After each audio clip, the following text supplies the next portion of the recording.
Iya, shalom saudara, berjumpa lagi dengan saya Debbie Basir dalam acara Hikmat Kehidupan. Mengapa kita harus mencari hikmat dalam hidup ini? Karena hikmatlah yang akan menuntun langkah kita untuk masuk di dalam hidup yang berkelimpahan, berkemenangan, dan berbahagia.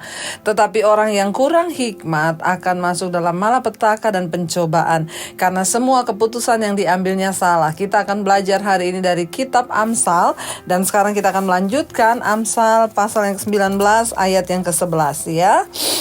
Amsal 19 ayat 11 berkata begini, akal budi membuat seorang panjang sabar, dan orang itu dipuji karena memaafkan pelanggaran. Akal budi atau hikmat, kita tahu bersama hikmat adalah akal budi ya, dan pengertian. Hikmat muncul dari takut akan Tuhan. Orang yang hidup takut akan Tuhan, orang yang memiliki akal budi, orang yang memiliki hikmat, ya dia akan menjadi seorang yang panjang sabar, dan orang itu dipuji karena memaafkan pelanggaran. Saudara, kita ini ya ketika hidup takut akan Tuhan, harusnya kita menjadi orang-orang yang sabar. Semua kita akan dibentuk. Pasti semua kita tadinya orang yang tidak sabar dalam segala hal. Ya, saya juga dulu orang yang tidak sabar, saudara. Tetapi karena ketika saya mengenal Tuhan, saya memperoleh hikmat Tuhan, maka Tuhan membentuk karakter saya dan mengubahkan saya sehingga saya menjadi orang yang lebih belajar untuk sabar, saudara. Dan Alkitab berkata, firman-Nya berkata, orang itu dipuji karena memaafkan pelanggaran. Ya, jadi orang itu akan dipuji karena dia memaafkan pelanggaran. Hari ini mungkin kita banyak ya mengalami masalah atau mengalami kekecewaan bahkan dari orang-orang dekat dengan kita. Suami, istri, anak, orang tua, atau siapapun, sahabat atau keluarga jauh. Tapi mari saudara, jangan berlama-lama menyimpan pelanggaran, jangan berlama-lama menyimpan sakit hati, lepaskanlah pengampunan. Ya, jangan menyimpan itu, karena itu akan membawa ketidakbahagiaan dalam hidup kita. Karena orang dipuji sebab dia memaafkan pelanggaran. Ayat 12, kemarahan raja adalah seperti raung singa muda, tetapi kebaikannya seperti embun yang turun ke atas rumput. Ya, kemarahan raja itu seperti raung singa muda, tetapi kebaikannya seperti embun yang turun ke atas rumput. Jadi orang itu kalau sudah dimurkai atau dimarah oleh atasannya, pemimpinnya, rajanya, ya itu seperti raung singa yang menakutkan. Tetapi waktu kita mendapat hati sang pemimpin, ya hati atasan kita, itu kita akan menerima kebaikan seperti embun yang menyejukkan. Karena itu orang yang berhikmat itu akan memperoleh banyak sahabat, akan memperoleh banyak perhatian termasuk dari atasannya, karena kita hidup dipimpin oleh hikmat kebijaksanaan. Ayat yang berikutnya, ayat yang ke-13, anak bebal adalah bencana bagi ayahnya, dan pertengkaran seorang istri adalah seperti tiris yang tidak henti-hentinya menitik. Anak yang bebal itu bencana bagi ayahnya ya. Makanya jadi anak jangan bebal, tapi mari kita miliki hikmat. Sebaliknya jadi ayah, didiklah anak-anakmu dalam takut akan Tuhan selama mereka masih bisa dididik. Jadilah teladan dan contoh bagi anak-anak kita, supaya engkau tidak mendapat bencana karena anakmu bebal. Dan pertengkaran seorang istri adalah seperti tiris yang tidak henti-hentinya menitik ya. Ini artinya apa? Istri-istri itu kalau udah bertengkar ya ngomong terus gak habis-habis ya. Ngomong terus, diingat-ingat terus, bahkan tidak pernah selesai. Tapi kita mau berdoa, kita mau jadi istri yang bijaksana. Istri yang bijaksana itu takut akan Tuhan, dia adalah penolong, dia mengeluarkan mulutnya untuk hikmat dan pengetahuan. Ayat yang berikutnya ayat 14, rumah dan harta adalah warisan nenek moyang, tetapi istri yang berakal budi adalah karunia Tuhan. Rumah dan harta adalah warisan nenek moyang. Ya, seorang itu bisa kaya, memperoleh sesuatu bisa karena warisan. Tetapi ayat ini berkata istri yang berakal budi itu karunia Tuhan loh. Ya, istri yang berakal budi, berarti tidak semua istri itu berakal budi, saudara ya. Karena itu bagi yang muda-muda yang belum menikah, berdoa, pakai hikmat Tuhan untuk mencari istri. Karena kalau engkau dapat istri yang takut Tuhan, berakal budi, engkau menerima karunia. Tetapi sebaliknya, kalau engkau dapat istri yang tidak bertobat, akan menjadi malapetaka atas hidupmu. Makanya banyak-banyaklah berdoa, banyak-banyak carilah hikmat Tuhan. Jadi dengan kata lain di sini harta warisan rumah itu bisa kita dapat dari cara warisan dari orang tua, nenek moyang, atau karena kita bekerja. Tetapi mendapatkan istri yang berakal budi itu adalah karunia Tuhan.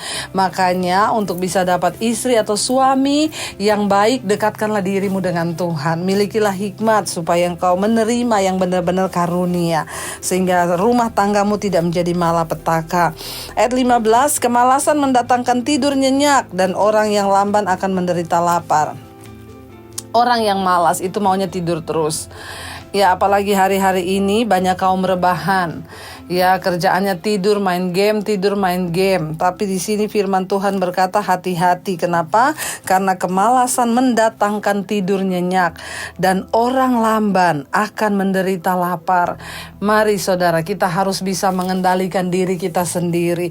Kita harus bisa memerintahkan diri kita sendiri untuk rajin, karena firman Tuhan berkata kemalasan mendatangkan kemiskinan, bahkan mendatangkan kelaparan. Tetapi orang yang rajin itu akan diberkati oleh Tuhan. Ayat 16, siapa berpegang pada perintah memelihara nyawanya, tapi siapa menghina firman akan mati. Ingat saudara, waktu kita memegang perintah, ya, perintah Tuhan terlebih itu akan memelihara nyawa kita, ya. Tetapi siapa menghina firman akan mati. Percayalah, orang yang menghina firman Tuhan itu orang yang hidup di dalam bebal, tidak takut Tuhan. Mereka terus hidup dengan keinginan mereka sendiri.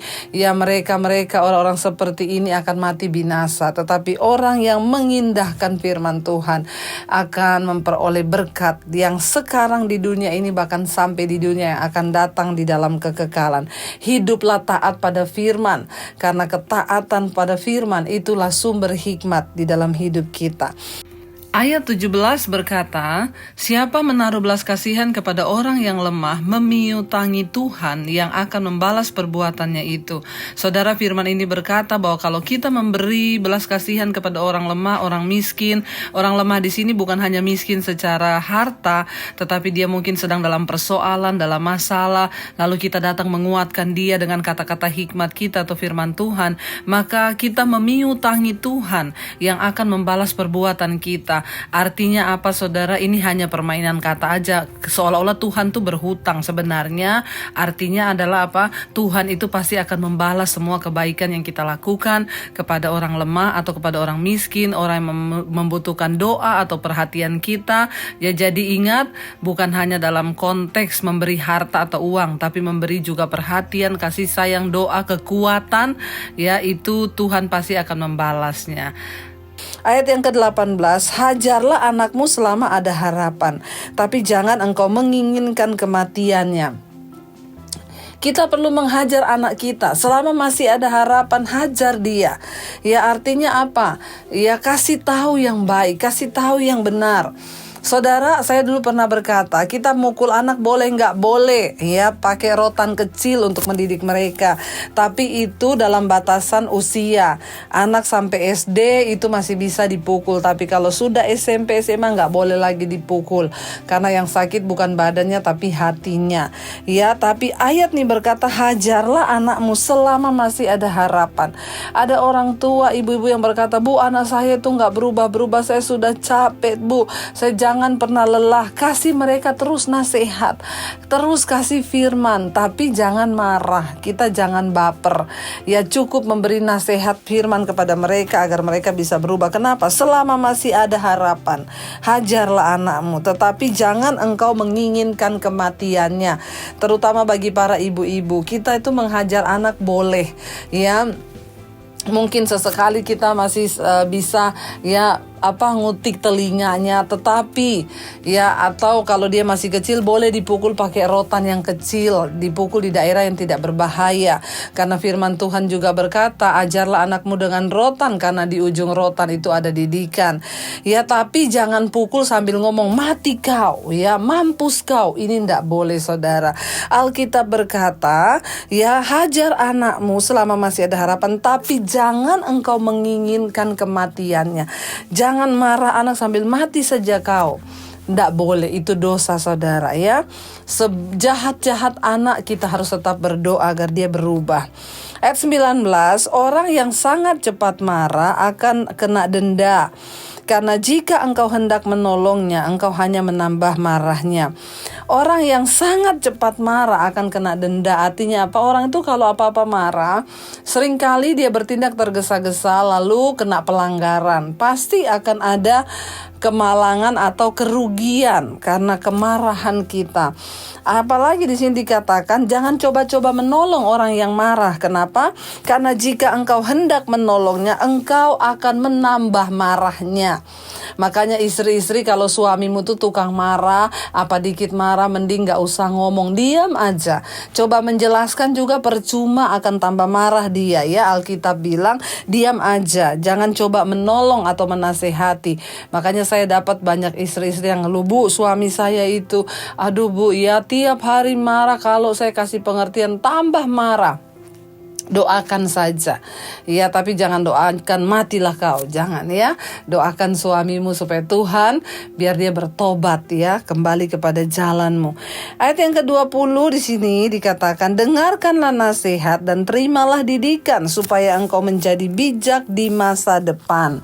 Ya saudara, firman Tuhan ini berkata, dengarkanlah nasihat dan terimalah didikan supaya engkau menjadi bijak di masa depan. Mari kita semua belum terlambat hari ini dengan adanya hikmat kehidupan kita bisa belajar. Bahkan beri kepada anak-anakmu supaya mereka mendengar hikmat dan mereka itu bisa memiliki jalan-jalan hidup di dalam pengertian. Kenapa? Supaya masa depan mereka bijak, tidak salah melangkah tetapi menggenapi rencana Tuhan. Ayat 21, banyaklah rancangan dalam hati manusia tapi keputusan Tuhanlah yang terlaksana. Saudara, kita boleh punya banyak rencana, kita boleh punya banyak planning, kita boleh punya banyak harapan. Tetapi ingat, hanya rencana Tuhan, hanya kehendak Tuhan, hanya keputusan Tuhanlah yang akan terlaksana. Mari kita sungguh-sungguh berserah dan meminta kepada Tuhan Bapa, Tuhan biarlah keputusan dan rencanamu yang terjadi. Karena itu kita mulai belajar percaya apapun yang terjadi di hidup kita hari-hari ini itu ada rencana Tuhan. Bagian kita adalah belajar memahami, menerima dan mengikuti apa yang Tuhan mau di hidup kita. Ayat yang ke-22 firman Tuhan berkata, sifat yang diinginkan dari seseorang, ya, sifat yang diinginkan pada seseorang ialah kesetiaannya. Lebih baik orang miskin daripada seorang pembohong. Ya, sifat kesetiaan itulah yang diinginkan dari seseorang. Semua manusia tidak ada yang ingin dikhianati. Kita mau sebagai pasangan suami istri, suami kita, istri kita setia. Ya, sebagai juga saudara anak-anak Tuhan mau kita setia. Ya, tidak ada orang yang menginginkan pengkhianatan. Sebagai sahabat, ya kita mau sahabat kita setia. Sebagai saudara, kita ingin saudara kita setia. Kenapa? Karena sakit kalau pengkhianatan itu terjadi. Tapi firman ini berkata saudara, ya, sifat yang diinginkan pada seorang ialah kesetiaan. Lebih baik orang miskin daripada seorang pembohong, ya. Bahkan Alkitab berkata lebih baik kita ini dapat orang miskin tapi setia daripada dapat ya orang yang pembohong, saudara. Walaupun kaya, kalau pembohong buat apa? Ya, karena itu saudara, biarlah kita mau terus setia kepada Tuhan, biarlah kita mau terus minta kepada Tuhan untuk kita punya hati yang selalu takut Tuhan. Kita akan selesaikan ayat yang ke-23. Takut akan Allah mendatangkan hidup, maka orang bermalam dengan puas tanpa ditimpa malapetaka. Takut akan Tuhan itu adalah sesuatu yang mendatangkan ketentraman. Kita gak perlu takut lagi kepada apapun, asal kita takut Tuhan. Maka semua ketakutan itu lenyap. Kita bermalam dengan puas tanpa ditimpa malapetaka. Si pemalas mencelup tangannya ke dalam pinggan, tetapi tidak juga mengembalikannya ke mulut. Si pemalas mencelup tangannya ke dalam pinggan, ya, tetapi tidak juga mengembalikannya ke mulut. Bayangkan ya, orang malas itu mau cicipin makanan aja begini saudara, dia nggak mau balikin ke mulut saking malasnya. Artinya apa? Orang malas itu nggak bisa menikmati apapun. Orang malas itu tidak akan bisa menikmati berkat-berkat Tuhan karena kemalasannya sendiri. 25. Jikalau si pencemooh kau pukul, barulah orang yang tak berpengalaman menjadi bijak. Jikalau orang yang berpengertian ditegur, ia menjadi insyaf. Ya, pencemooh itu memang harus dipukul, tapi kalau orang bijak itu dan berpengertian cukup hanya ditegur. Ya, makanya hukuman itu beda-beda juga saudara ya. Anak yang menganiaya ayahnya atau mengusir ibunya memburukkan dan memalukan diri. Ya, tapi ada memang anak-anak yang durhaka mengusir ayah dan ibunya. Hai anakku, janganlah lagi mendengarkan didikan. Kalau engkau menyimpang juga dari perkataan-perkataan yang memberikan pengetahuan. Hai anakku, jangan lagi mendengarkan didikan. Kalau engkau menyimpang juga dari perkataan yang memberi pengetahuan. Artinya apa? Percuma saudara dengerin hikmat, percuma orang coba tiap hari dengerin yang kebenaran kalau selalu hidupnya menyimpang, selalu gak mau taat. Untuk apa orang mencari didikan dan hikmat kalau dia selalu menyimpang? Bertobatlah. Saksi yang tidak berguna mencemoohkan hukum, dan mulut orang fasik menelan dusta. Ya, jangan mencemooh, ya jangan menjadi orang fasik yang menelan dusta. Yang terakhir 29, hukuman bagi si pencemooh tersedia dan pukulan bagi punggung orang bebal. Mari kita berusaha menjadi orang berhikmat agar kita tidak salah melangkah dan kita masuk di dalam rancangan kebahagiaan yang sudah Tuhan sediakan. Saudara, saya percaya kita adalah orang yang rindu mau menggenapi firman dan rencana Tuhan. Karena itu tetaplah kejar hikmat Tuhan agar kita boleh berbahagia. Mari kita berdoa. Terima kasih Bapa buat hari ini. Kami percaya Tuhan yang sudah menyertai kami. Biarlah hikmat yang kami dengar hari ini akan menjadi satu bekal untuk kami melangkah dalam takut akan Tuhan, memperoleh hikmat kehidupan, agar hidup kami terhindar dari malapetaka. Jika kami sudah terlanjur melakukan kebodohan, ampuni kami Tuhan, dan kami mau bertobat. Di dalam nama Yesus berkati setiap mereka mendengar. Haleluya, amin. Saudara, tetaplah kejar hikmat. Kenapa? Karena tanpa hikmat kehidupan, hidup kita akan sangat malang, tetapi dengan hikmat kehidupan kita akan berbahagia. Tuhan Yesus memberkati. Jika Anda diberkati dengan channel saya, jangan lupa tekan tombol subscribe, dan jangan lupa like, share, dan komen, dan jangan lupa untuk mengklik tombol lonceng di bawah ini supaya Anda mendapatkan pemberitahuan setiap kali saya mengupload video-video yang baru. Jangan takut karena gratis. Tuhan memberkati.